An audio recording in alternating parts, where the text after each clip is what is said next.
Good afternoon, everyone, and welcome to the John DeVito Show. I'll tell you, it just seems like it never ends. I don't know if everyone's following everything that's happening in the Boston area recently, but it's incredible that these things continue to happen. Now, as you know, over the last few shows or few weeks or whatever, in Boston, we've had one controversy after another. Number one was Michelle Wu. Mayor Michelle Wu of Boston had a Christmas party right before the holiday where it was for the electorates of color.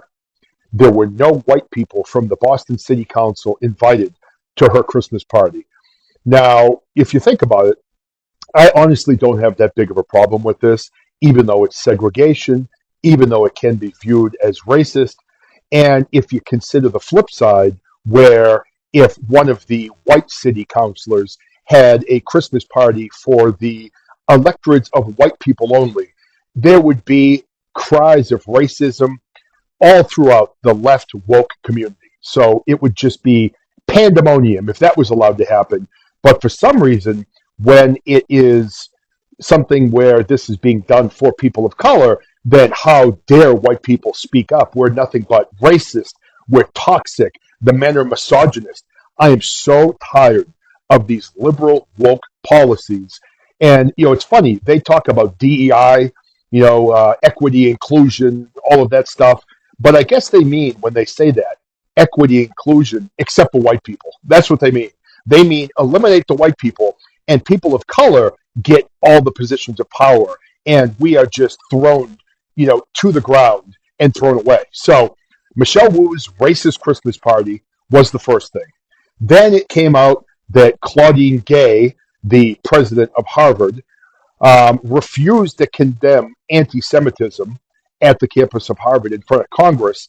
And when they started to look into her record a little bit more deeply, they found out that she plagiarized a good portion of the work that she did to obtain her doctorate that allowed her to get this $900,000 a year job at Harvard. So after much pressure in the media, a lot of people were stopping their donations to Harvard, and they've got, of course, their $55 billion endowment, so I don't think they're going to miss that. But when Claudine Gay finally decided to step down as the president of Harvard, guess what she blamed? She blamed white people. She blamed the people on the right, the evil Republicans, and she didn't take any responsibility for refusing to condemn anti-Semitism on the campus of Harvard. She didn't take any responsibility for apologizing for plagiarizing her work. Now, at Harvard, which is considered to be one of the best, universities in the country, if not the world, there have been numerous students that have been removed from campus due to plagiarism. But now you have a president that plagiarized, and when she got caught, she blamed the evil white people yet again. And I don't know about all of you, but I'm tired of this. I'm a person that truly believes in equality. I believe that if you're a good person, if you're the best person for a job, the color of your skin, your gender, things like that should not matter. I believe in truly the best person for the job should get the job. But I'm tired of the people on the woke left who are going out and doing things that are very controversial. And when they do them, and people call them on that, oh, it's racism. They play the race card every time. It's old, it's tired, and I'm done with it. Now, let's move on to the new story that's happening. Let's talk about the city council member, Tanya Fernandez Anderson. Again, that's Tanya Fernandez Anderson. So she is a person that has been a city councilor, and she has been a very controversial person in her time in Boston. This city councilor has blocked a number of the people that she's supposed to represent on Twitter. She's made controversial comments. Her husband is a felon, and she is someone that seems to hate Boston. Now, let's read a little bit about what she did. She was reelected in Boston to city council, which still amazes me that there are people out there in this city that vote for traitorous, treasonous people like Tanya Fernandez Anderson. Now, let's read this article in Boston. This is in the Boston Herald.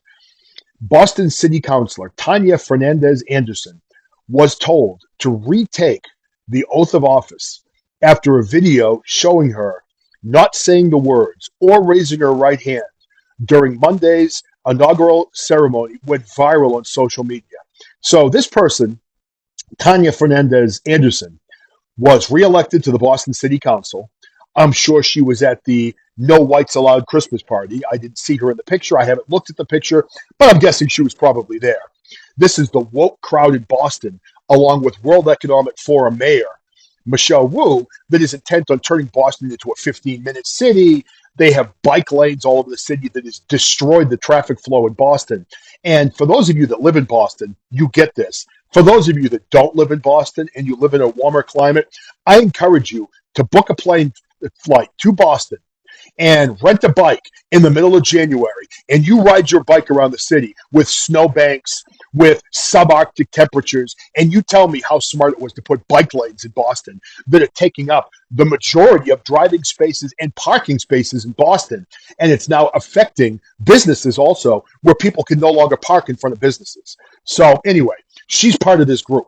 So the Herald arrived at City Hall at 9 a.m. Thursday, where City Clerk Alex Godress was on hand to swear Fernandez Anderson in for a second time. The District 7 councilor told the clerk at roughly 3:15 p.m., however, that she was not coming to the office and would let him know if she would be there on Friday. The clerk had been told by Fernandez Anderson's staff at approximately 11 a.m., then again shortly before 1 p.m., that she was on her way to the building.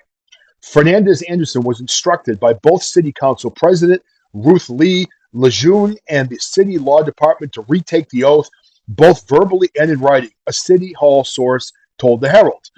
Godress and Fernandez Anderson signed the city's oath book along with the other 12 other city councilors sworn in by World Economic Forum Mayor Michelle Wu, who, of course, blames everything on racism.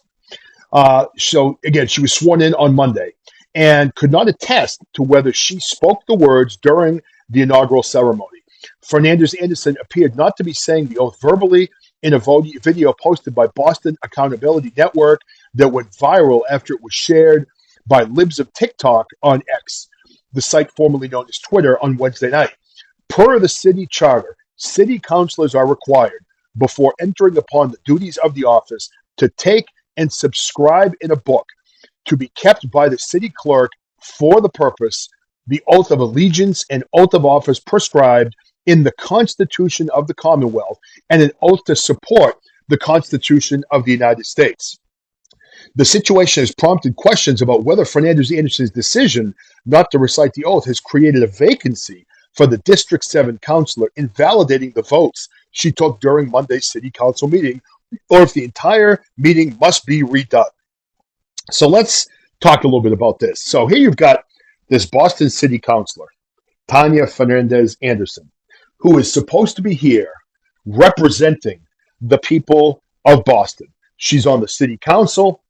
She is been elected again for a second term, and I don't know how she's done it. She's been combative. She's been partisan. In my opinion, she is a racist.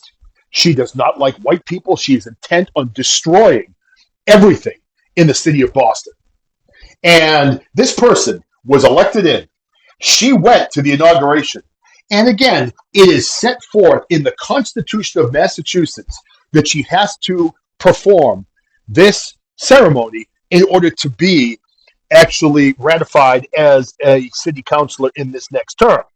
So not only did she not put her hand on the document, she did not verbalize the words, she did not participate in any way whatsoever, obviously just showing her outright arrogance and her outright contempt for anything that's lawful in the state of Massachusetts and the United States of America. So this person refused to repeat any of the words, to do anything in the ceremony that, again, ratified her being a city councilor. So, again, it was broken by the Boston Accountability Network. It made it onto the libs of TikTok on X. It's been out on pages like mine that I have on Twitter. You may be familiar with the Pussification of America. That is my account. And this was sent out there to everybody. So now the people in Boston realized that she did not participate in this particular ceremony, so they gave her another chance. They gave her another chance to come out and actually participate, to swear in her oath, and she decided not to show up. Her staff was told, people in Massachusetts, she was on her way at 11 a.m. They told her again she was on her way at 1 p.m. She never arrived, never attended, never participated in the swearing in ceremony. And then she literally had the gall to again blame this on racism. You know what, Tanya? You can take that charge of racism and stick it. This is not racism. This is you basically disrespecting the office of city council in Boston. And again, I love that in Boston, we have a very diverse group of people because I think it's important to have diversity in government. I think it's important to go down all of those paths. We're in 2024, and that's a necessity. However, if you are coming into your office and you hate Boston, you hate the United States of America, you hate white people, and you are intent on destroying the system that we've had in place for many years, then you need to pack your bags and get the hell out of the state. Because I am personally disgusted that this woman went in and decided not to perform the oath. She had a second chance to do it. She again decided not to show up. And then she played the race card. Big surprise. That's what all of these wokesters on the left do. They play the race card, play the race card, play the race card. And people who are not people of color have become afraid to speak up. Now, I've made it clear many, many, many times on my podcast where I stand on race relations. I love everybody. I love good people. I don't care what color you are. I don't care what your sexual preference is. I don't care even where you stand politically. I may not agree with you, but in the same respect, if you are out living a good life and you're a good person and you are here looking out for the best intent of all people, then I am in your corner. But when you are an extremist like this person, and you are an extremist like many of the people on the Boston City Council, they don't care about any of you. They care about themselves, and it is very telling to see that this woman was not willing to swear in her oath because she knows full well that she doesn't respect the system, she doesn't believe in the system, and she wants to destroy the system.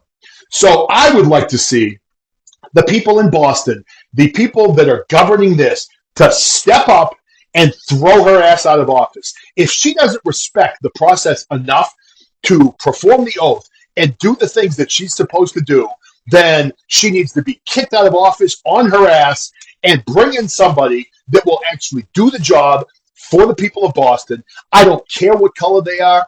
I don't care anything about that, but they at least have to respect the system and do the things that they're supposed to do to ensure that we are a country that is following the Constitution of America, and in this case also the Constitution of Massachusetts. I mean, we've seen it now. Harvard, Claudine Gay gets caught plagiarizing and refusing to condemn anti-Semitism.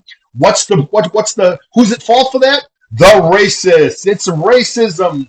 It's the evil Republicans are out to get her. Well, you know what? Nobody would have been out to get you if you had condemned anti-Semitism and if you had not cheated your way through college. That's on you. That's on your fault. And racism doesn't play any part of this. And let's not forget, too, now, if this was a white person that had refused to condemn, say, violence against people of color, and then that person was found plagiarizing, that person also would have got fired. But the one difference is that person would not have retained their salary. Claudine Gay at Harvard retained her $900,000 a year salary. And even though she stepped down as president, she's still employed by Harvard. She's now just teaching in the political science department. So she's not gone. She's still making almost $1 million a year to teach political science. And then I'm sure she'll be one of the people that complains about forgiving student loans because they're unfair. Well, maybe if we didn't have professors that were making $900,000 a year, or someone like Pocahontas Warren, who makes $400,000 a year to teach one class, maybe students wouldn't have to take out the loans that they do in order to pay for their college. Am I wrong? Then you got Michelle Wu, racist Christmas party. No whites invited. No whites allowed. Are you kidding me? This is 2024. That happened in 2023. That is segregation. That is segregation, and I'm sorry, it's not acceptable. What was her excuse? Racism, of course, right? Tanya Fernandez Anderson, same thing, right? She wouldn't swear the oath. She blew it off a second time, saying, nope, not going to do it. What's the reason that we're requiring her to recite the oath in the Constitution of Massachusetts? Racism again, right? So how about also, to add to that, how about Secretary Bellows up in Maine, who took Donald Trump off the ballot, right? It's unconstitutional. It's traitorous behavior. Donald Trump was acquitted of anything to do with the insurrection. And when people started attacking her for her treasonous behavior, it is racism. Again, it's the evil right. The evil boogeyman is out there, right? It's always present. Oh, I'm so tired of this crap. And that's what it is. It's crap. And I'm saying, people, we need to stand up against this. Racism is wrong, even when it's against white people. And that's what this is. This is racism against a class of people. And really, none of us are white. I mean, I'm white, but I'm Italian, I'm Irish, I'm German, I'm French, I'm a bunch of different things. But for some reason, I'm now white. So, my grandparents weren't white. They came to America as Italians, and they were discriminated against. So, I mean, I'm just so tired of all this crap. And now, to add to this, what is Massachusetts doing? They are now also looking at taking Trump off the ballot. Can you imagine that this is actually happening in the United States of America? You know what? You can hate Trump all you want. You can think he's crass. You can think he's evil. You can think he's a disgusting individual. But he has been the best president this country's had in a very long time, and he has pulled the blanket of secrecy back from the many evils that are happening in this country. And he was acquitted of the January 4th insurrection. He was acquitted. So Colorado took him off the ballot. Maine took him off the ballot. And now the People's Republic of Massachusetts wants to take him off the ballot. And I'm speaking right now to the Democrats out there. You need to be afraid of this. You need to be afraid of this. When one party is purposely taking the leading candidate off from another party, that is not politics. That is treason. That is traitorous behavior. And that is basically pushing the face of communism on all of us. It cannot be tolerated. It cannot be tolerated. So, ladies and gentlemen out there, whether you're a Democrat, whether you're a Republican, whether you're a Libertarian, I don't give a damn who you're aligned with. Right now, we all need to start getting in with the idea that this is us versus them. This is traitorous behavior. They are looking to destroy America. This is the plan of the World Economic Forum. This is the plan of Schwab. This is the plan of Soros. We are seeing the Great Reset happening, and they are intent on destroying the United States of America, because once they destroy the United States of America, then they will have control. There will be a one world global government, and it's all coming. And these little cells that we're seeing, like in places like Boston, in places like Chicago, in places like Los Angeles, in different places all across the country, we're seeing these little terrorist cells that are attacking everything that the United States stands for. And if you all think that communism is going to be better than what we currently have, go spend some time in China. Go spend some time in Cuba. See how the people there feel about communism. Because once our freedom is gone, it is not coming back. It's gone forever. And we all need to wake up to that. So anyway, as you can tell, I'm a little fired up today. I'm just sick of this garbage. It needs to stop. I love all of you. We need to unite. We need to scream from the rooftops, and we need to make sure that this evil is eradicated from our state, it's eradicated from our country, and it's eradicated from the world. Because until we remove the evil from these leadership positions that don't respect us, that don't like us, that don't love us, and in fact, many cases, they hate us, we're going down the tubes, and it's going to be a bumpy ride. I love all of you.